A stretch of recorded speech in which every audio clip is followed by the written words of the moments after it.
to satellite. High-tech devices are everywhere. So that proves we are now on the train to the Saturn world.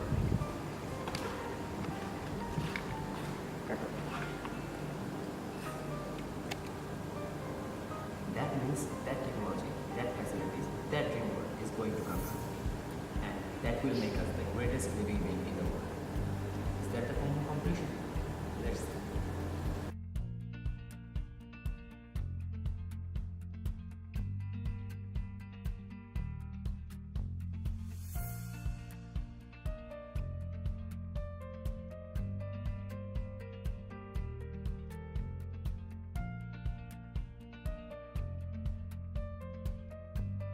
An American airplane dropped one bomb on Hiroshima. The White House has just made an important announcement on the war. Buzzing with the news of the atomic bomb.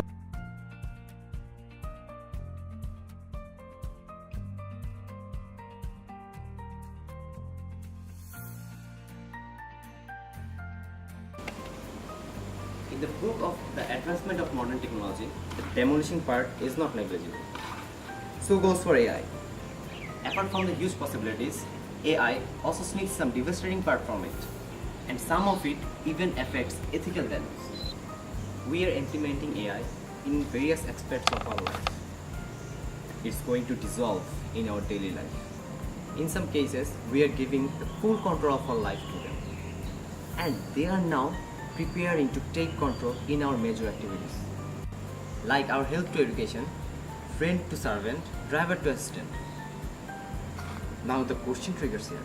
What will be the result?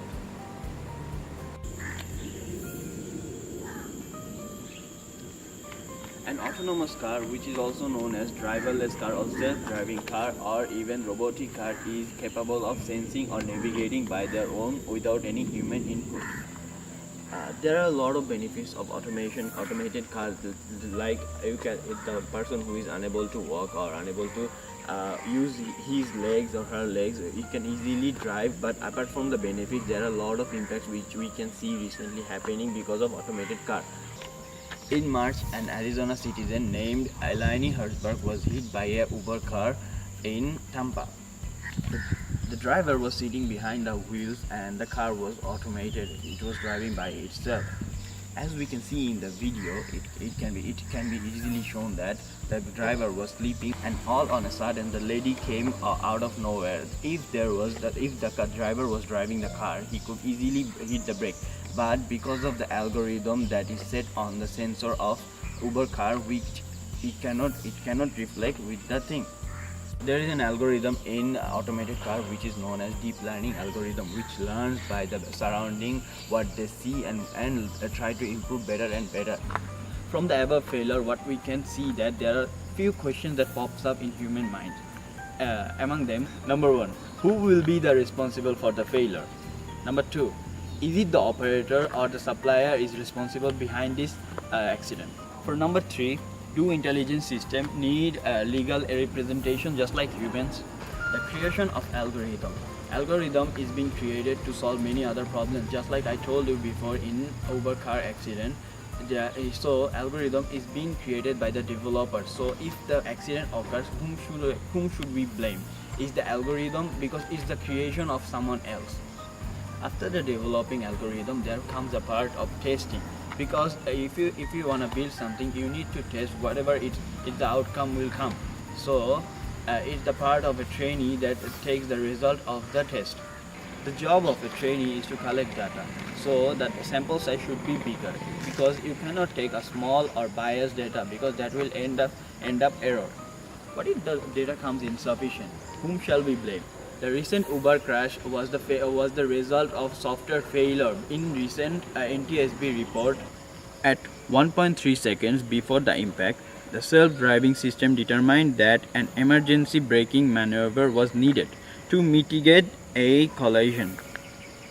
According to Uber, emergency braking maneuvers are not enabled while the vehicle is under computer control.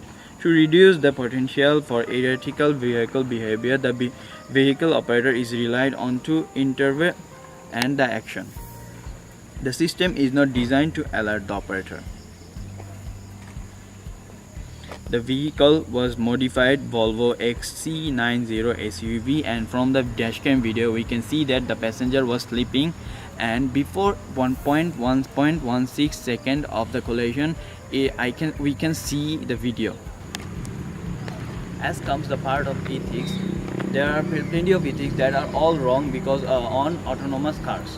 A result goes by the end of 2015, 90% of the accident will be reduced because it's not the 100%. As an old debate goes, if a car is in the road and all on a sudden a child comes on and there are 5 other passengers beside the car, whom shall we hit? The car will choose the 1 or the 5. So there is an 100% of surety that there will be an accident, or either the child or the 5 person or even the passenger.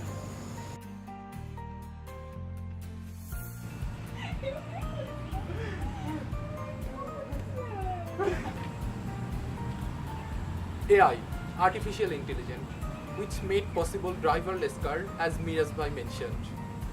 It's taken the place of our assistant like Google Assistant, Siri. It's even planning for replacing life partner with robot.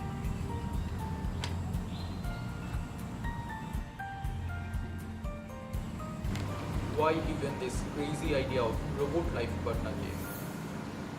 Sometimes people become lonely, frustrated, depressed. That's where it all started.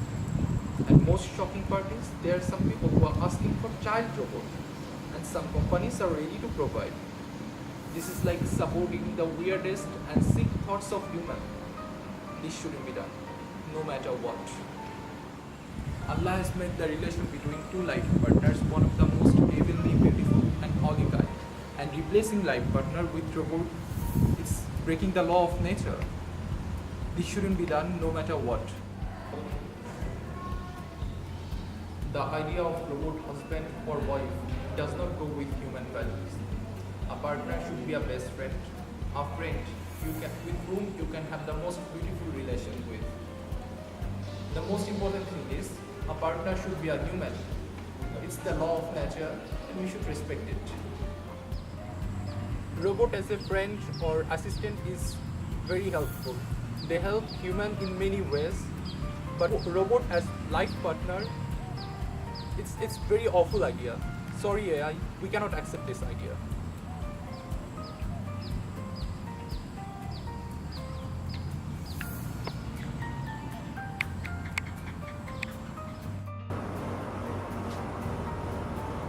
Robotic surgery is a surgery with the help of robot or parts of robot. Where a human surgeon performs the operation with the advancement of AI using robot. This brings the better result.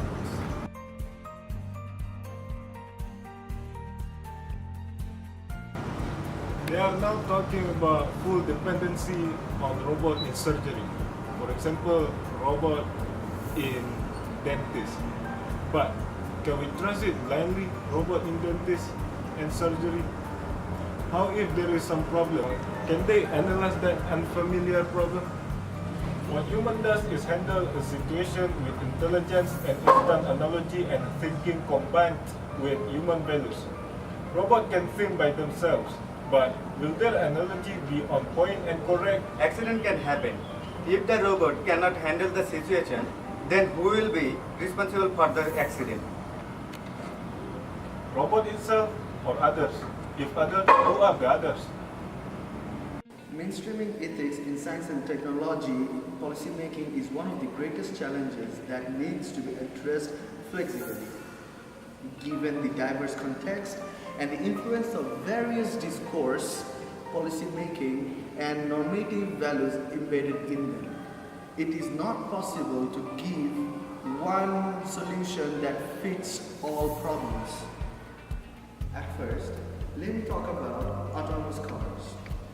The autonomous vehicle technology is growing increasingly complex. The one thing that will separate the winner from the loser is a strong intellectual supply chain. Like previously, there was a question, who will be the victim between an accident? The driver, the children on the sidewalk, or the crowd of 5 people? What I'm trying to say is, there must be an accident. there is no way to avoid it, whether it can be the children being in the accident, or the driver himself, or the crowd of 5 people. For an answer to the previous question, current systems are insufficiently equipped to cope up with most of these issues. They need to evolve. We need to put them in a situation where they can try new things, put them in unfamiliar situations. For these, we need to improve our strict liability principles for decision-making algorithm. And for last, we need to preserve human control as a key item in the policy shaping. For the next part, let's come to robotic wives. Robotic wives are becoming very popular in China. People are demanding women robots as their life partners, or even demanding child robots to stay with them at all times. What makes us different from other beings is the morality inside us. So, our moral values should not support the idea of robots as life partners. It's a big no. So, to conclude, every single technology helps us in many different ways, but some of them hurts our ethics very much. We should not ban the technologies that hurts our ethics.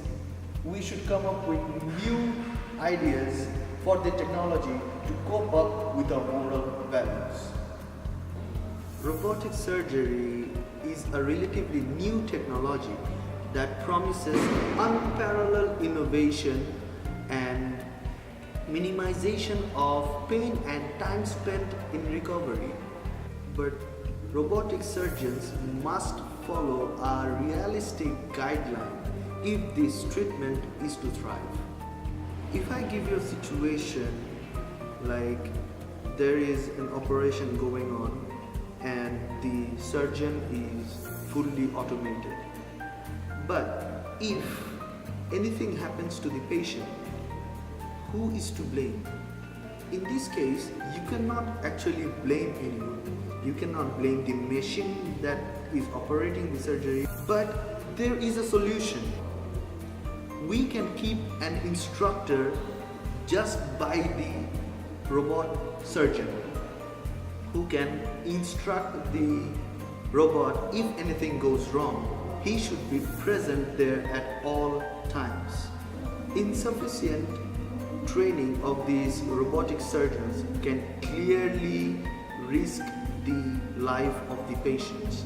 So we should keep them in practicing at all times. The bioethical debate on robotic surgery is still incipient in educational environment and health research. This becomes very salutary to provide support to decision making in situations where robots are partakers of care action to human.